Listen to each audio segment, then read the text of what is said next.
All right. Hope everyone out there is doing well. And today I wanted to start a little discussion about backpacking first aid. Now, originally, I thought, I was just going to bring out my first aid kit, kind of talk about what's in it, but that's kind of boring.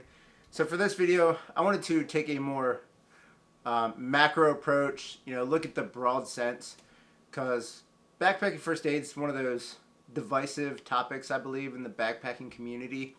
You might talk to 10 different people and get 10 very different opinions on, what's the right way to go about things, going all the way from down here, minimalistic, to, people who think that you should bring everything and be prepared for every possible situation, kind of, the Boy Scouts mentality. And I don't believe that any of them are right or wrong. I think that we have to make our own choices, what's best for us, and find a happy medium that works for us. So I've had a few things going on in my life lately that have really got me thinking about first aid and medical response. The first one being that I was recently recertified as an EMR. And for anyone who's not familiar, EMR is short for Emergency Medical Responder. And I get this certification through the American Red Cross. It's approximately a 2-week course, about 56 hours, pretty in-depth. You learn a lot of really good stuff, and it's something that I really enjoy doing, and I really like having those skills to be able to help myself or help someone else if they're having a problem. And the second thing that I had happen here recently that ties into this, first aid type thing is that I was recently at one of my son's soccer games, just a regular Saturday soccer game, and a woman there on the sidelines broke her leg pretty severely. So I was just coming back, I think, from putting something in the car, and I see this woman. I see a lot, and she's kind of crying for help, and I see a lot of people standing around with just like blank expressions on their face. Helpless is the way I would describe it. A lot of helpless looks, no one knowing what to do at all. So, long story short, I had to step in, help this lady. She had a pretty severe break to her leg, and, I helped her out, took care of her until the ambulance could get there. And now we're pretty close to, we're not like out in the boondocks or anything, and the ambulance still took probably a good half an hour to get there. So that just kind of gives you an idea. An ambulance took half an hour to get there for a severe leg break. This woman's, foot was pointed in a completely deformed direction, lumped up under the skin. The bone was trying to protrude. So pretty, severe break. And, medical help still took a half an hour to get there. So, think about, when we're way out on these trails, how long might medical help take to really get to us out there? It could come quick. It could take a really long time. That's just, something I've never had to experience out on the trail, but it's just, something that gets you thinking. That was just a freak accident type thing, something that you would never expect to happen then and there, but it did. I guess she said she slipped on a walnut, lost her balance, completely snapped her leg. And I did find out, that she had to have pins and screws and surgery and all kinds of stuff. So if something like that can happen to someone, while they're just trying to watch a soccer game, it's kind of one of my biggest fears out on the trail is a break.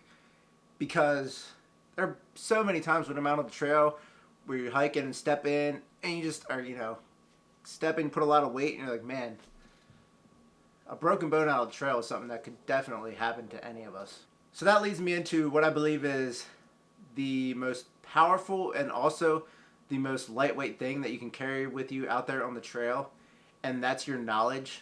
I highly encourage everyone out there to look into getting some basic medical certifications. A basic first aid CPR certification doesn't cost that much money. It doesn't take that much time, and it's something that could really save someone's life, out there on the trail and in your regular life. Back to that example, from earlier, None of us wants to be that person standing around with that deer in the headlights. Oh crap, what do I do? I literally can't do anything type of look. That's a really helpless situation that none of us wants to be in.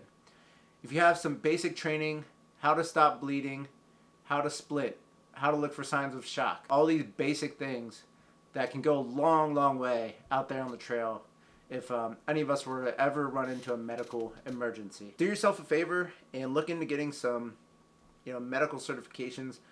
Always be learning. Learn as much as you can. It could help you. It could help someone else out there on the trail. Red Cross offers I believe it's a wilderness first aid course, and that's something that I'm definitely going to be taking here some point in the future. I always want to have as many skills as possible to, help myself and help other people while out there on the trail.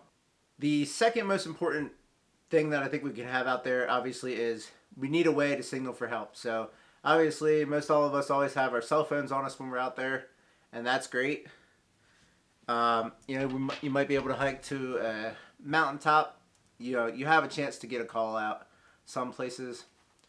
Definitely want to probably have a battery bank as well to make sure that you can keep a nice charge on your phone. But a lot of places that we go, cell phone service is few and far between.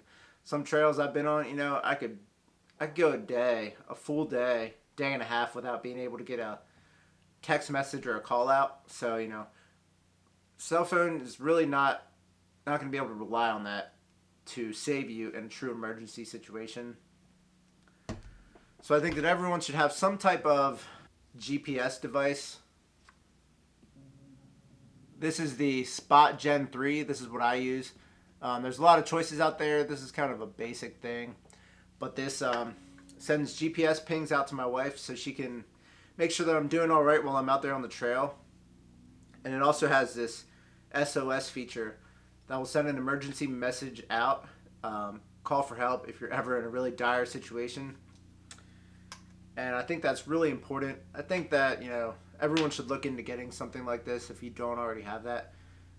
Having that ability to always be able to get a message out no matter what is of the essence.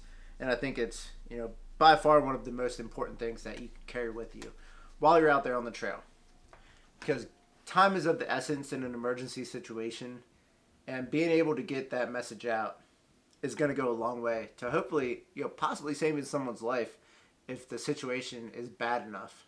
So knowledge, getting that training, getting those skills is super, super important.